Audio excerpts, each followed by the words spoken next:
on the still quiet morning of October 2nd, 2020. An event unfolded that would etch a permanent mark on the hearts of those who witnessed it. At least 10 people saw it happen in real time.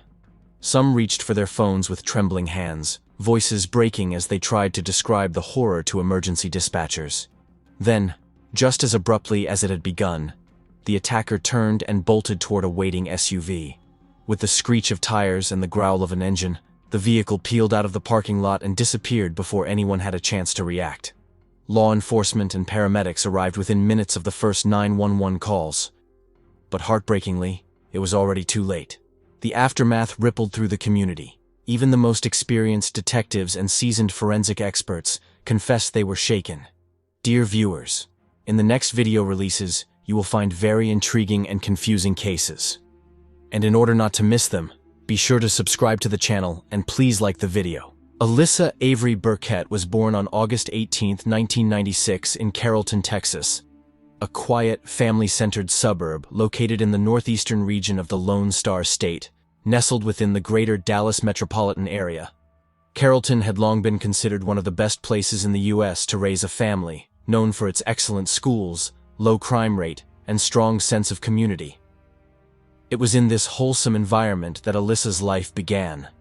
She was the younger of 2 daughters in a hard-working, middle-class family that prioritized love, loyalty, and family above all. Alyssa was a deeply introspective young woman, curious, creative, and always searching for meaning through personal experience and emotional growth. Her family adored her.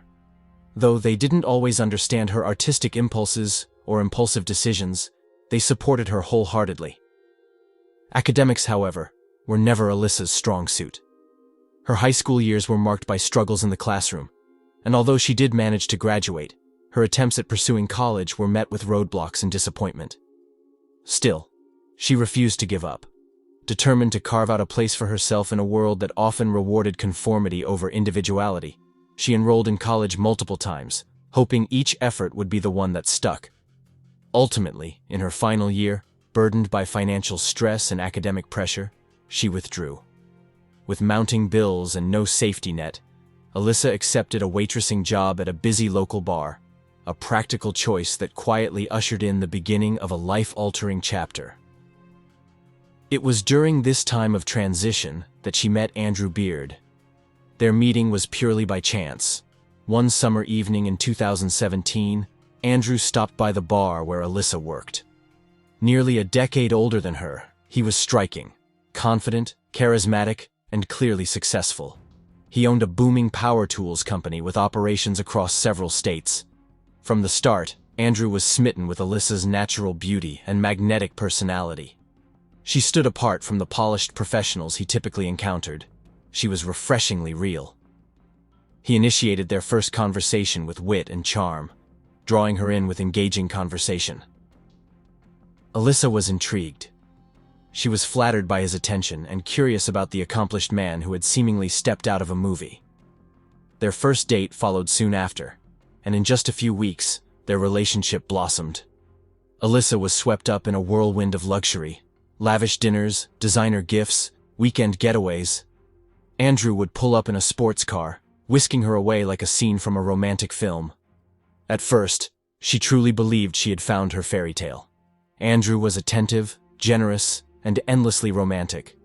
Friends and family were impressed, hopeful that she had found someone who could offer her the stability and comfort she deserved. But as Alyssa would soon realize, fairy tales often conceal darker realities. As the early enchantment faded, cracks began to appear. What began as light teasing gradually morphed into biting remarks, chipping away at her confidence. Andrew's demeanor shifted. His words became colder, more calculated. Eventually, Alyssa made the brave decision to end the relationship. She wanted to move forward, rebuild her self-worth, and start anew. But then, life took another unexpected turn. Not long after the breakup, Alyssa learned she was pregnant. Her best friend and roommate, Anne, vividly recalled the moment. Alyssa emerged from the bathroom, stunned and silent, holding a positive pregnancy test in her shaking hand. Her eyes were wide with disbelief. She hadn't planned for this. She hadn't even begun to process the breakup. And now, everything was about to change. Again. To her surprise, Andrew responded to the news with what seemed to be genuine excitement. He expressed a desire to be involved, to support both her and the baby. Encouraged by his response, Alyssa cautiously welcomed him back into her life. She even re-enrolled in college, determined to complete her degree and create a solid future for herself and her child. For a brief time, it seemed things might work out. Andrew showed interest in fatherhood. He helped set up the nursery and appeared engaged. But this peace was short-lived. Within just a few months, his old behavior resurfaced. The tension returned. His moods grew unpredictable once again. 7 months into her pregnancy, Alyssa made the difficult decision to move back in with her parents. Surrounded by support and unconditional love, she began taking legal steps to protect herself and her unborn child. She sought out attorneys and started looking into options for sole custody. Her legal team warned her that Andrew's wealth and determination would make the process challenging. He was furious, accusing Alyssa of being unfit to raise a child. He claimed she lacked the discipline, financial security, and direction required for parenting. On July 23, 2019, under the hot Texas sun, Alyssa gave birth to her daughter, Willow. The name she chose was filled with meaning, symbolizing grace and resilience, qualities she hoped her child would carry through life. It was a defining moment in every sense. Alyssa now had a new purpose, a life to protect and nurture. And by the time Willow arrived, Alyssa had accomplished something she once thought impossible. She had earned her college degree. Despite all the sleepless nights and the physical and emotional toll of her pregnancy, she had crossed the finish line. Her persistence paid off when she landed a job soon afterward as an executive assistant at a local real estate firm. The position wasn't glamorous, but it paid well enough to support her daughter and begin building a stable future. Her parents, her unwavering support system, stepped up to help care for Willow. They weren't just babysitters. They were loving, hands-on grandparents, dedicated to giving Alyssa the space and time she needed to pursue her career, while ensuring Willow was always safe and cared for. The early days of motherhood were exhausting, but filled with love. Still, one looming presence cast a long shadow: the ongoing custody battle with Andrew Beard. He continued to fight relentlessly for full custody, painting Alyssa in court as irresponsible and unprepared, despite all her growth and accomplishments. He leaned heavily on his wealth and status, arguing that he could provide a better, more stable life for Willow. To him, Alyssa represented everything he wanted to erase: independence, unpredictability, and a refusal to be controlled. Court hearings became constant. Andrew used every legal tactic available, repeatedly dragging Alyssa into court and draining her modest income with mounting legal expenses. She couldn't help but wonder if this was less about parenting and more about punishment, his way of retaliating for her decision to leave him. Alyssa, ever hopeful for peace, proposed joint custody, co-parenting counseling, and open communication. But Andrew refused to compromise. In the end, a judge issued a formal visitation agreement, granting Andrew weekend visits with Willow. Still, he was inconsistent. Some weekends he arrived on time. Others, he didn't show up at all. His moods were unpredictable. When Willow turned 6 months old, things briefly improved. The back-and-forth arguments paused, and for a short while, their interactions were less tense. Andrew even allowed his parents to become involved with their granddaughter. They adored Willow, often doting on her and sending Alyssa thoughtful messages of appreciation. Alyssa dared to believe that a peaceful rhythm had finally been achieved. That illusion shattered in the spring of 2020. In March of that year, Andrew began seeing a woman named Holly Elkins. She was several years older than Alyssa and presented herself as approachable, nurturing, and open to building a positive dynamic for Willow's sake. At first, Holly seemed to have a calming influence on Andrew. For roughly 3 months, both parents abided by the custody arrangement. Pickups and drop-offs went smoothly. There were no courtroom summons or angry voicemails. In mid-April, Holly even reached out to Alyssa via text message, expressing her hope that they could maintain a respectful and supportive relationship for Willow's benefit. The message was warm, even encouraging. Though the two women hadn't spoken much, Alyssa appreciated the gesture and responded in kind. But that sense of balance didn't last long. On May 24th, Andrew was supposed to return Willow after a weekend visit. When the agreed-upon time passed without any word, Alyssa became concerned. After a short delay, Andrew eventually responded, and a minor argument followed. Alyssa, not wanting to create unnecessary drama, decided to let the matter go, believing it was just a misunderstanding. But Andrew, already irritated, responded with harsh words and renewed his demands for full custody. He accused Alyssa of alienating him from his daughter, insisting that weekend visits were no longer acceptable. The calm co-parenting she thought they had achieved disintegrated almost overnight. Andrew, without warning, filed yet another custody suit, pushing once again for sole parental rights. He seemed more determined than ever to exclude Alyssa from Willow's life altogether. But what came next wasn't just another legal twist. It was far more alarming. By early June 2020, Alyssa began to feel like her life was being quietly monitored. It started with small, unnerving observations. She would sense that she was being followed while driving. Cars parked near her apartment lingered longer than seemed normal. At stores or restaurants, she'd catch sight of the same unfamiliar faces. It might have been paranoia, she told herself. But that rationalization didn't hold for long. More disturbing signs followed. Andrew began referencing details of private conversations she had only had with her attorney. He showed up at places she hadn't mentioned visiting. Once, she arrived at her car in a public lot and noticed that the contents inside had been shifted around. Her glove compartment was open, papers scattered, and a child's toy missing from the back seat. Though nothing was stolen, it was clear someone had been inside.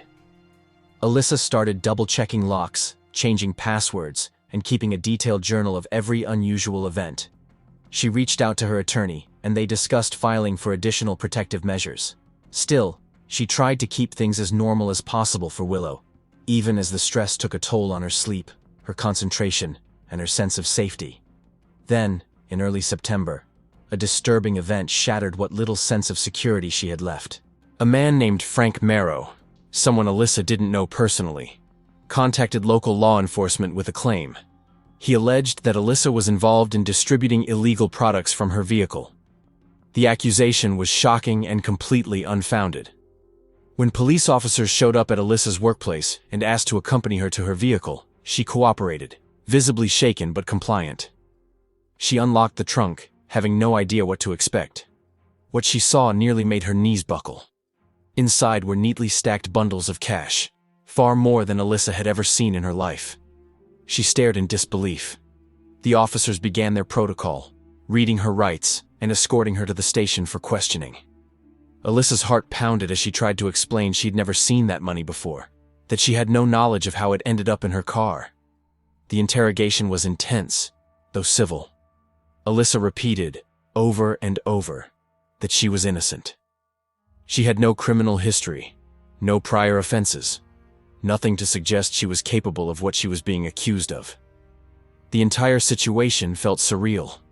She began to wonder if someone had planted the money to frame her. Upon thorough investigation by authorities, it was determined that there were no fingerprints, no DNA evidence, and no forensic trace tying Alyssa to the large sum of money discovered in the trunk of her car. Not a single shred of biological or physical evidence linked her to the alleged crime, strongly suggesting that the items had been intentionally planted in a calculated attempt to frame her. After hours of questioning and meticulous examination of the scene, law enforcement had no choice but to release her due to insufficient evidence. However, while Alyssa was cleared in the eyes of the law, her personal life and sense of safety had been permanently altered. She felt certain that someone was tracking her movements, listening to her conversations, and monitoring her from the shadows. Although she took steps to secure her digital life, running anti-spyware scans on her phone and computer, resetting passwords, even having her devices checked by professionals, nothing turned up. There was no trace of spyware or any breach. Yet, her unease only grew stronger. For the next 4 months, Alyssa lived under a constant veil of fear. She was alert to every car that followed too closely, every stranger who lingered a little too long nearby.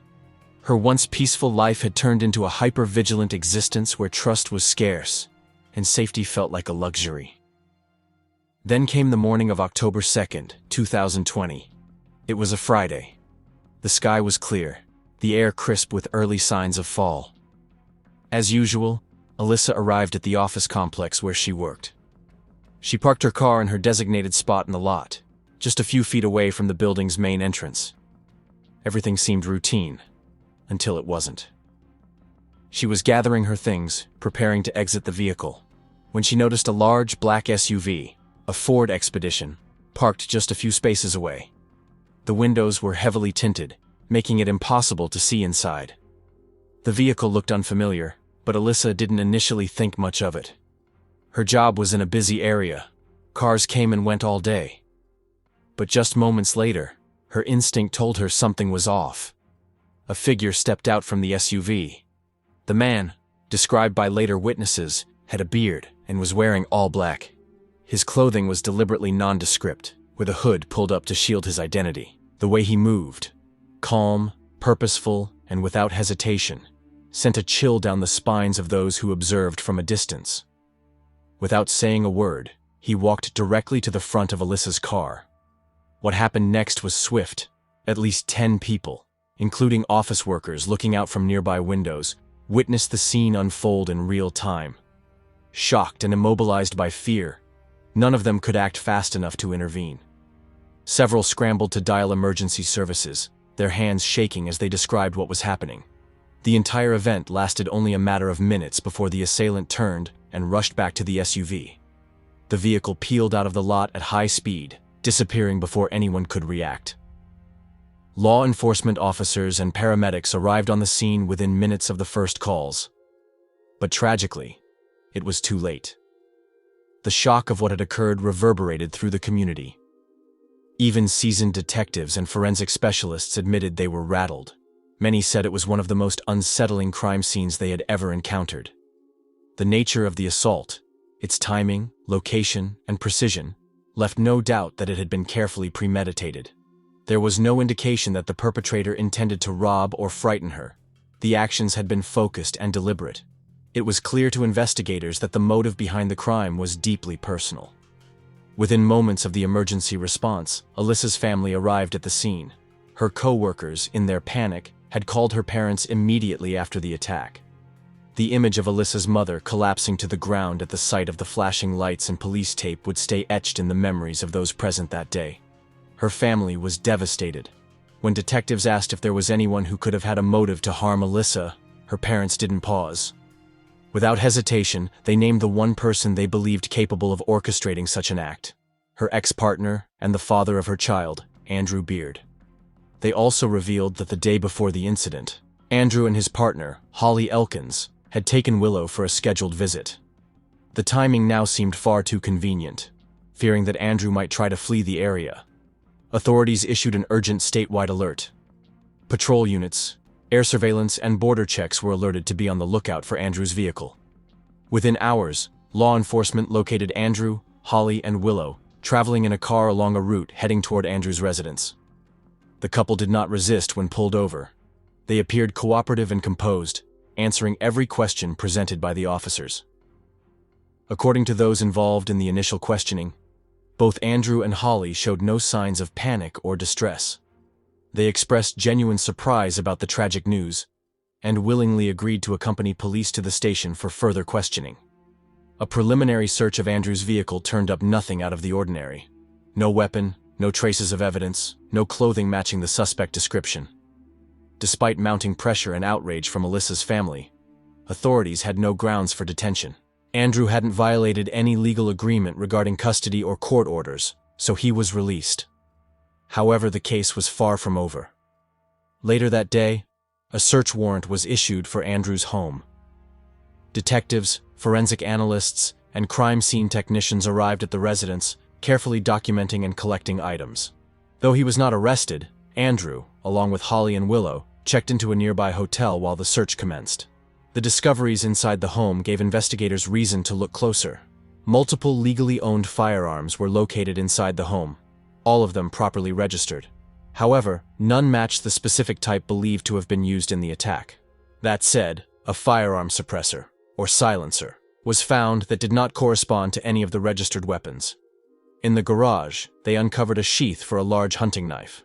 Although it couldn't be conclusively tied to the weapon used, its presence raised serious questions. The most potentially incriminating find came from Andrew's personal computer. During a forensic analysis of digital evidence collected from Andrew Beard's personal computer and electronic devices, detectives made a chilling discovery that corroborated Alyssa's earlier fears and suspicions.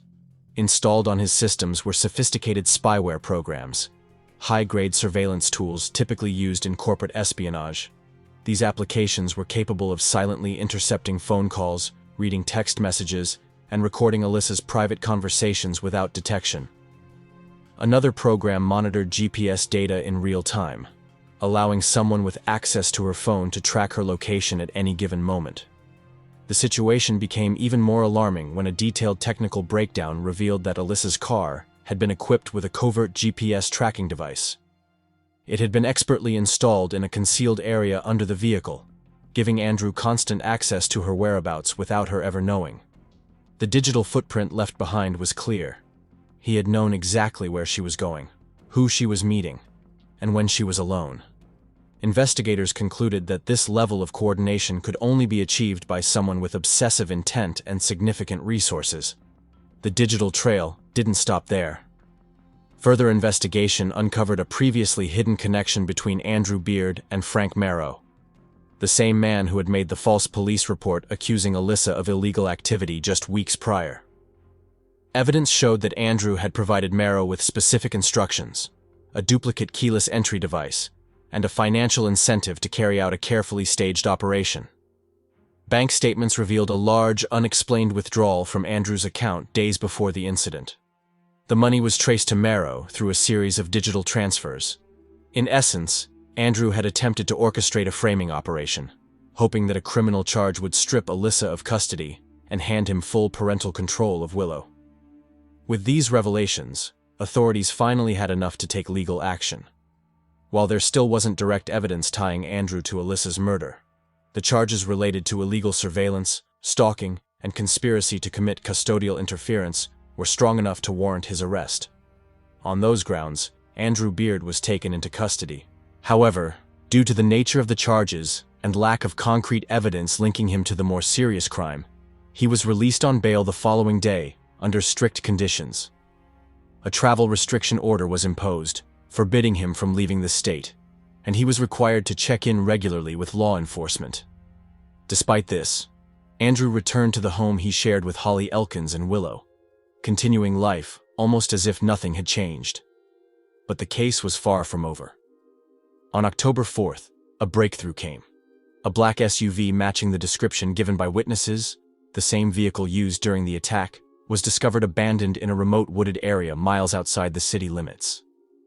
The vehicle, a Ford Expedition, had been thoroughly wiped down, but forensic investigators quickly found what they needed. The VIN number confirmed it had been rented a day before the murder under a fabricated identity, using high-quality forged documents. Inside the SUV, the forensics team found more than just Alyssa's DNA traces. A bottle of dark-toned foundation makeup was discovered in the back seat, along with a synthetic black beard that appeared to have been hastily discarded. The false beard had visible makeup smudges and adhesive residue. When the beard was sent for analysis, DNA testing delivered a decisive result. It matched Andrew Beard.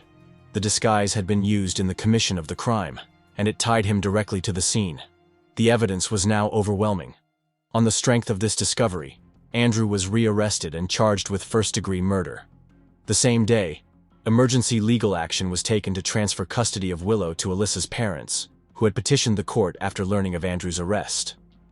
A temporary protective custody order was granted, ensuring Willow's safety while the legal system determined her long-term placement. The reaction among Andrew's circle was one of disbelief. To many who knew him casually, he was seen as a successful businessman and a doting father. He had no known history of violent behavior. But as details of the case emerged, friends and even family members began to reflect on subtle signs. Episodes of possessiveness. Some who had once defended Andrew began to reconsider what they truly knew about him. Even his own mother admitted in an emotional interview that she had noticed his obsession with gaining sole custody of Willow had crossed a concerning line. Holly Elkins, Andrew's fiancée, publicly expressed disbelief in the charges. She insisted that Andrew was innocent and stood by him during the early phase of the investigation. When questioned by detectives, she denied having any involvement in the murder, refused to testify against Andrew, and stated she would not cooperate with the prosecution. With no direct evidence linking her to the crime, Holly was released from custody and placed under observation, though she remained a person of interest. As the case moved forward, Andrew maintained his innocence. He offered an alibi for the morning of the attack, but under scrutiny, his timeline fell apart. Surveillance footage contradicted his claims, and phone records suggested he was near the scene at the time of the crime. With mounting evidence and the likelihood of a lengthy trial looming, Andrew's legal options grew narrower by the day. Then, after spending nearly 19 months in county jail awaiting trial, Andrew unexpectedly requested another interview with investigators. This time, he came prepared to speak without legal counsel. In a calm but chilling confession, Andrew finally admitted to his role in the crime. He detailed his actions from the very beginning, walking investigators through the surveillance and the final act. But in a twist that shocked even seasoned detectives, Andrew claimed he had not acted alone. According to his confession, it was Holly who had masterminded the plan. He described Holly as intelligent, persuasive, and quietly manipulative. She had a way of blending charm with subtle control. While to the outside world she appeared warm and nurturing, Andrew painted a different picture. He alleged that Holly's inability to have children of her own had deeply affected her emotionally.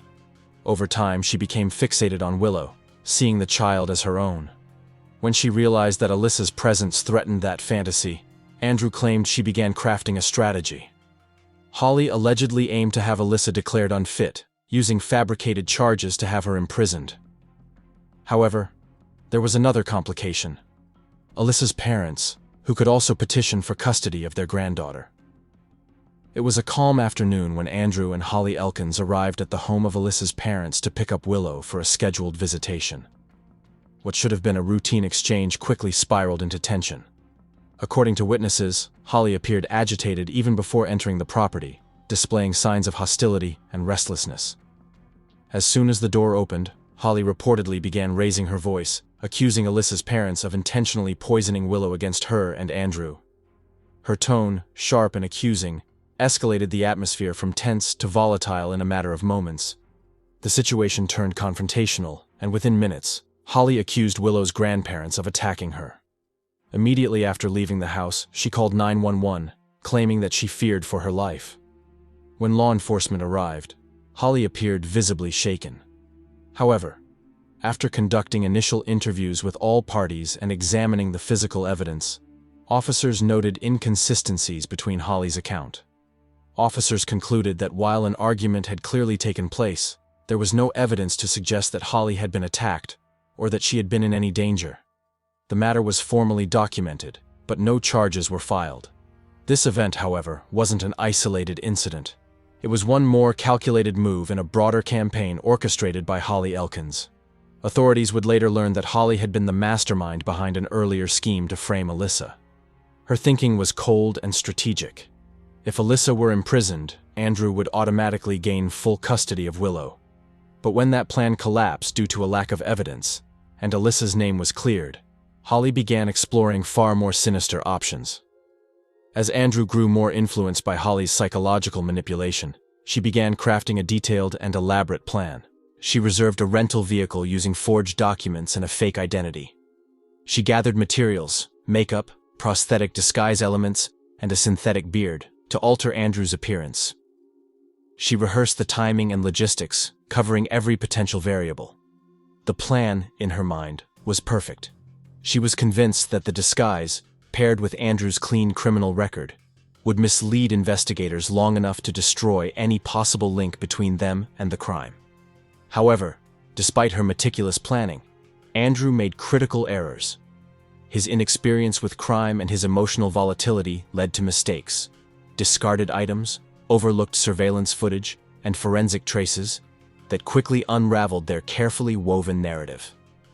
In May 2023, after nearly 3 years of legal back and forth and a grueling investigation, Andrew Beard stood before a judge and jury. Following his detailed confession, he was convicted of first-degree murder. The court sentenced him to 43 years in prison. Under Texas law, he would be required to serve a minimum of 30 years before becoming eligible for parole, a reality that would keep him behind bars for the majority of his life. Meanwhile, Holly Elkins made a strategic move. Just 2 weeks after Andrew's conviction, she quietly relocated to Michigan. She purchased a modest apartment in a small suburban town and began living under the radar. She refrained from using social media, kept a low profile, and cut off contact with almost everyone who knew about her past. For nearly 2 years, Holly lived in near anonymity, convinced that she had successfully distanced herself from the events in Texas and evaded prosecution. But Holly's sense of safety was short-lived. One quiet morning, as she prepared to leave her apartment, police officers appeared at her doorstep. Without drama or resistance, they placed her in handcuffs and informed her she was being taken into custody. Holly initially appeared calm, maintaining her innocence and claiming she had been a victim of Andrew's manipulation, not an accomplice. She asserted that she had no role in planning the crime, and that her only mistake was remaining silent out of fear for her own safety. However, that version of events quickly fell apart when forensic experts presented digital evidence retrieved from her personal devices. Messages, voice notes, and encrypted emails between her and Andrew showed not only her awareness of the plan, but her active involvement in organizing it. In August 2024, Holly Elkins faced her own reckoning in court. The trial drew national attention. After several days of deliberation, the jury found her guilty on multiple charges: incitement to commit murder, conspiracy, aiding and destruction of evidence. She was sentenced to 2 consecutive life terms without the possibility of parole.